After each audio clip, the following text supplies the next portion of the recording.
ध्यान करते हुए इस सिद्धांत शाला में सामायिक के सिद्धांत के ऊपर हम बात कर रहे थे। नमोथुणम का पाठ हम क्यों पढ़ते हैं और नमोथुणम का भावार्थ क्या है, इस पर चर्चा चल रही है। अरिहंत परमात्मा की स्तुति करते हुए, भक्ति करते हुए, उनका गुणानुवाद करते हुए विभिन्न उपमाओं से उपमित किया और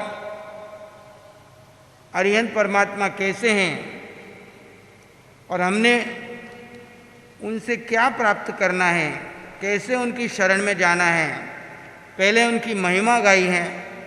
नमोथुणम, नमस्कार हो अरिहंताणम, अरिहंतों को, भगवंताणम, भगवंतों को, आईग्राणम, धर्म की आदि करने वाले को, तीर्थरायणम, चतुर्विध संघ रूप तीर्थ के संस्थापकों को, संहस बुधाणम, जिनको स्वयं में बोध हुआ है, पुरुषोत्तमाणम, पुरुषों में उत्तम है, श्रेष्ठ है, पुरुष सियाणम, पुरुषों में सिंह के समान शक्तिशाली हैं, पुरुषवर पुंडरियाणम, पुरुषों में पुंडरिक कमल के समान निर्लेप हैं, पुरुषों में प्रधान पुरुषवर गंधतीणम, पुरुषों में प्रधान गंध अस्थि के समान, लोकोत्तमाणम, लोक में उत्तम, लोकनाहनम, लोक के नाथ, लोकयानम, लोक के हितेशी, लोक पैवाणम, लोक के में प्रदीप के समान, लोक पज्जोयगराणम, लोक में परम उद्योत करने वाले, अभयदानम, अभयदान देने वाले, चक्षुदयानम, ज्ञान रूपी नेत्रों को देने वाले, मग्गदयानम, मोक्ष मार्ग को देने वाले, शरण दयानम, सर्व जीवों के लिए शरण दाता,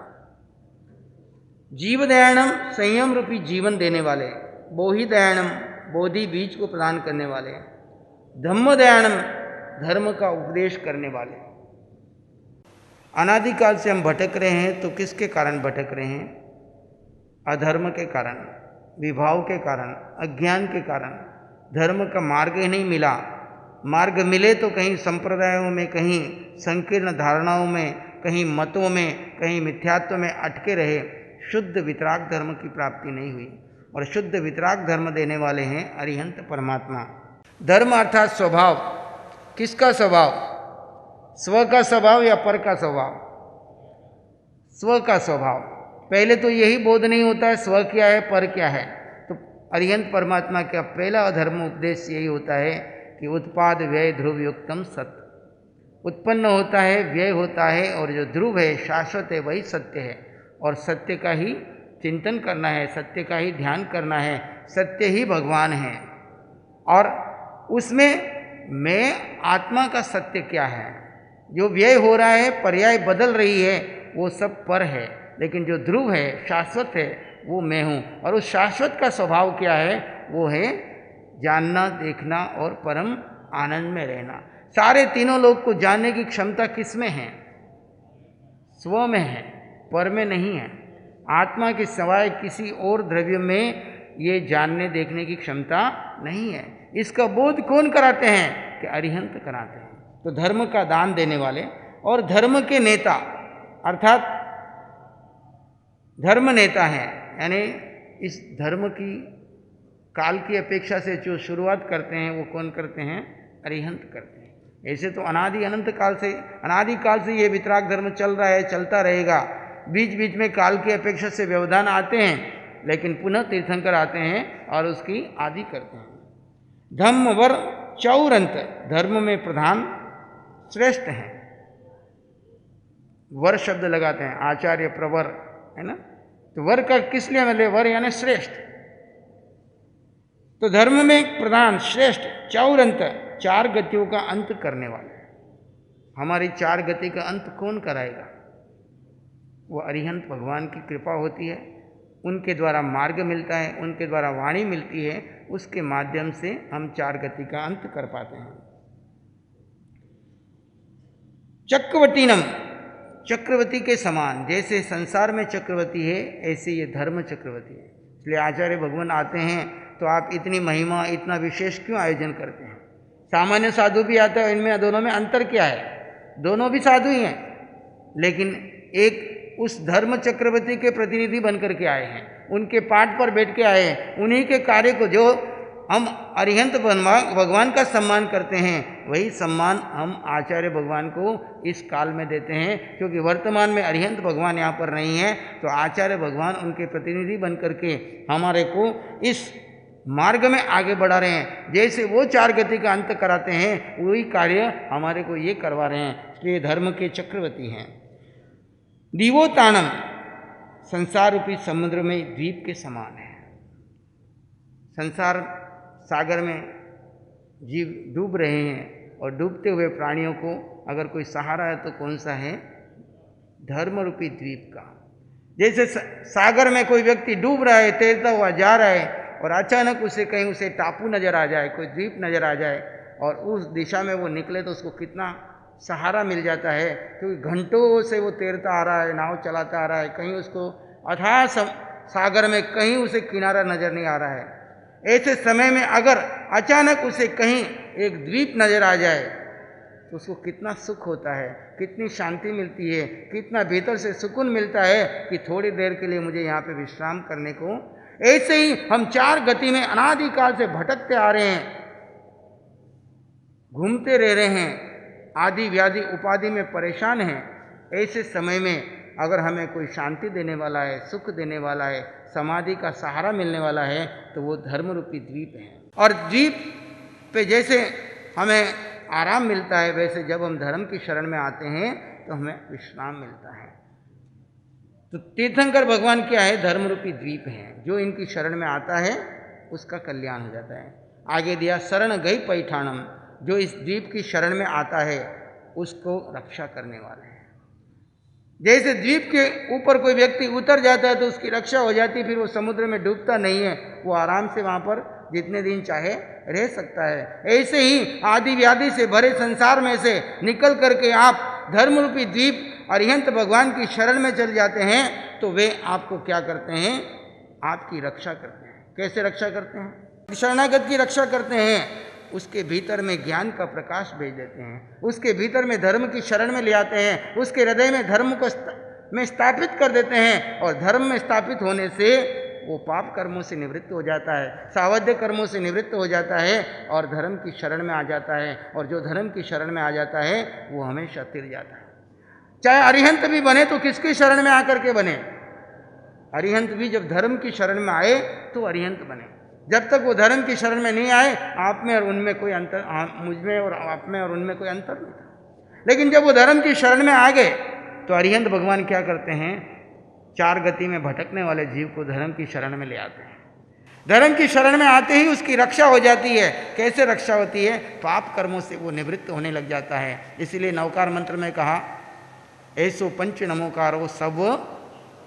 आपके मन में प्रश्न होता होगा, कैसे सब पापों का नाश हो जाता है? खाली मंत्र पढ़ने से। केवल मंत्र नहीं है, इसमें हम शरण में जाते हैं। किसकी? पंच परमेश्वर की। अरिहंत, सिद्ध, आचार्य, उपाध्याय, साधु की जब शरण में जाते हैं, जब शरणागत हो जाते हैं, तो आपका अहंकार, आपका कर्ता भाव, आपके कर्म आने के रास्ते सारे रुक जाते हैं। और जैसे जैसे आप धर्म में डूबते जाते हैं, आपके सर्व पाप कर्म, क्योंकि धर्म में डूबोगे, शरणागत हो जाओगे, अहंकार कर्ता भाव टूटेगा, आप स्वभाव में आओगे, नए कर्म का बंधन नहीं होगा, पुराने कर्म पुंज के पुंज उभर के आएंगे और आप समभाव में रहते जाएंगे। धीरे धीरे धीरे वो सर्व कर्म। नवकार मंत्र खाली जप नहीं है, ये सूत्र है, बहुत बड़ी गहरी साधना छिपी हुई है। इसमें हमारी धर्म की शुरुआत भी है, हमारा लक्ष्य भी है, हमारी साधना विधि भी है। इसीलिए कहा 14 पूर्व का सार है। नवकार मंत्र 14 पूर्व का सार है। अगर इसकी गूढ़ विधि आपको मिल जाए और आप उसमें उस विधि का प्रयोग करो, तो आपके भीतर में 14 पूर्व का ज्ञान जागृत हो सकता है, यहाँ तक कि आप केवल ज्ञान तक को प्राप्त कर सकते हैं। तो शरणागतों की रक्षा करने वाले अप्रतिहत अपड़ी है वर, अप्रतिहत वर यानी प्रधान, अप्रतिहत यानी कभी वापस गिरने वाला नहीं, ऐसा नाण दंसन, ज्ञान और दर्शन के धारक, वापस नीचे गिरने वाला नहीं। कौन सा ज्ञान? कौन सा ज्ञान? केवल ज्ञान और केवल दर्शन के धारक। धराणम, धारण करने वाले, वियट छौमाणम, जिनका छद्मस्तपना चला गया, यानी सर्वज्ञ सर्वदर्शी बन गए। घाती कर्म नष्ट हो गए, कौन कौन से घाती कर्म? ज्ञानावरणीय, दर्शनावरणीय, मोहनीय और अंतराय। इन चारों घाती कर्म जिसके क्षय हो गए और उसके छद्मस्तपना चला जाता है। आपको अभी एक कर्म को तोड़ने का पराक्रम करना है, पहले मोहनी कर्म को तोड़ने का पराक्रम करना है। जब मोहनी कर्म क्षीण हो जाएगा, यानी क्षीण मोहनी में चले जाओगे, तो अंतर मुहूर्त में बाकी तीनों का कार्य हो जाएगा। और हम बढ़ाते किसको हो? मोह कर्म को ही बढ़ाते हैं। वियट क्षौमाणम, छद्मस्तपना जिनका चला गया, चार घाती कर्म जिन्होंने क्षय कर दिए। हम सब ने भी इस चातुर्मास में किसका पराक्रम करना है? मोह बढ़ाने का कि घटाने का? मोह कर्म मेरा कैसे क्षय हो, कैसे मेरा परिग्रह कम हो, कैसे मैं अल्प आरंभ में जाऊं और धीरे धीरे विरत होता हुआ अरिहंत भगवान के मार्ग पे चल पड़ूं। अपने अंदर और बाहर से मोह कर्म को क्षय करने जाता है। मोह कर्म सबसे ज़्यादा कहाँ है? इधर परिग्रह पे मोह है और इधर अपने शरीर पे मोह है। बाकी सबसे इतना मोह नहीं है। परिग्रह ये लगता है कि इसके बिना मेरा जीवन कैसे चलेगा, तो 18 घंटे उस परिग्रह को बढ़ाने में लगाए रखते हैं और फिर 24 घंटे इस शरीर का ध्यान रहता है कहीं इसको जरा सा भी कष्ट ना पहुंच जाए। लेकिन जब आप इस वितराग मार्ग में शरण में आते हैं तो आपको छद्मस्तपने को तोड़ने के लिए पराक्रम करते हैं। हमारा अभी पराक्रम यही है कि कैसे मेरा छद्मस्तपना टूटे। जिन्नानम, और वो कैसे हैं कि जिन्होंने राग द्वेष को जीत लिया है। हमने क्या करना है? राग द्वेष को बढ़ाना है कि जीतना है? लोगों की धारणा है राग नहीं होगा तो घर कैसे चलेगा। लोगों की धारणा है आपस में राग नहीं हुआ तो घर कैसे चलेगा। जहाँ राग होगा वहाँ पे क्लेश होंगे, वहाँ झगड़े होंगे और वहाँ अशांति होगी। जहाँ प्रेम होगा, गिविंगनेस रहेगी, मेरे पास है वो सब ले लो, मुझे बदले में कुछ भी नहीं चाहिए, वहाँ वो घर स्वर्ग होगा। राग और प्रेम में अंतर है।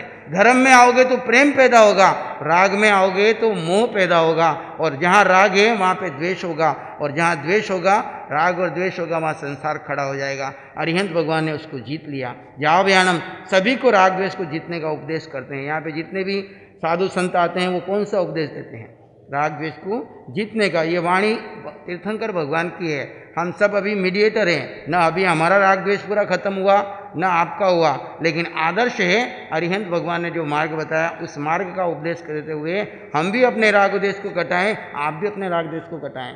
तिन्नाणम तारियाणम, संसार रूपी सागर को जो स्वयं तीर गए हैं और दूसरों को तार रहे हैं। बुद्धाणम बोहियाणम, स्वयं बुद्ध हो गए हैं। बुद्ध हो गए का मतलब पूर्णता को प्राप्त हो गए, बोधि को प्राप्त की और पूर्ण केवल ज्ञान को प्राप्त कर लिया। और बोहियाणम, औरों को, जो बोधि को प्राप्त हो गया है वही दूसरों को बोध देता है। जिसको स्वयं का बोध नहीं है वो दूसरों को कैसे बोध देगा। मुक्ताणम, आप कर्मों से मुक्त हो गए हैं और अन्य साधकों को मोहिगाणम, पाप कर्मों से मुक्त करते हैं। स्वयं मुक्त हो गए हैं और औरों को मुक्त करने का उपदेश दे रहे हैं। सर्वनुणम, स्वयं सर्वज्ञ हैं और सर्वदर्शी हैं, और स्वयं सर्वज्ञ हैं, सर्वदर्शी हैं। कैसे हैं? तो शिव कल्याण रूप है।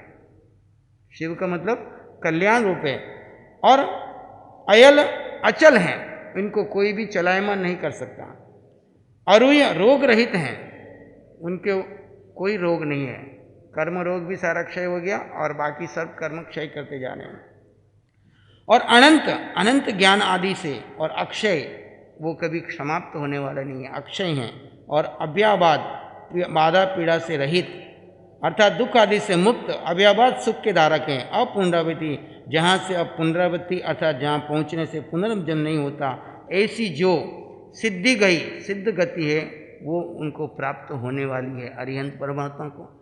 क्योंकि वो चार घाती कर्म तोड़ चुके हैं, चार अघाती कर्म जब तक आयुष कर्म है तब तक बैठे हैं, वो सिद्ध गति को प्राप्त करने वाले हैं। नाम देयम, नाम वाले ठाणम स्थान अर्थात मोक्ष को, सिद्ध गति नामक स्थान को, मोक्ष को, संपत्ताणम, जो संप्राप्त हुए हैं, सिद्धों के लिए बोलते हैं तब संपत्ताणम, और अरिहंतों के लिए बोलते हैं तब संपाव्यू का मानम, जो प्राप्त करने वाले हैं। अरिहंतों को जिन्होंने कर्म रूपी शत्रुओं को जीता है। नमो जिनाणम, नमस्कार हो किनको? जिनेन्द्र भगवंतों को। जिय बयानम, जिन्होंने सब भयों को जीत लिया, जिनके ऊपर अब कोई भय नहीं है, ऐसे जिनेश्वर भगवान को मैं भावपूर्वक नमन करता हूँ, वंदन करता हूँ। इस प्रकार नमन वंदन करते हम नमोथुणम के माध्यम से अरिहंत भगवान की भक्ति करते हैं, आराधना करते हैं, सिद्ध भगवान को नमन करते हैं, आचार्य महाराज को नमन करते हैं और अपनी वितराग यात्रा में आगे बढ़ते हैं।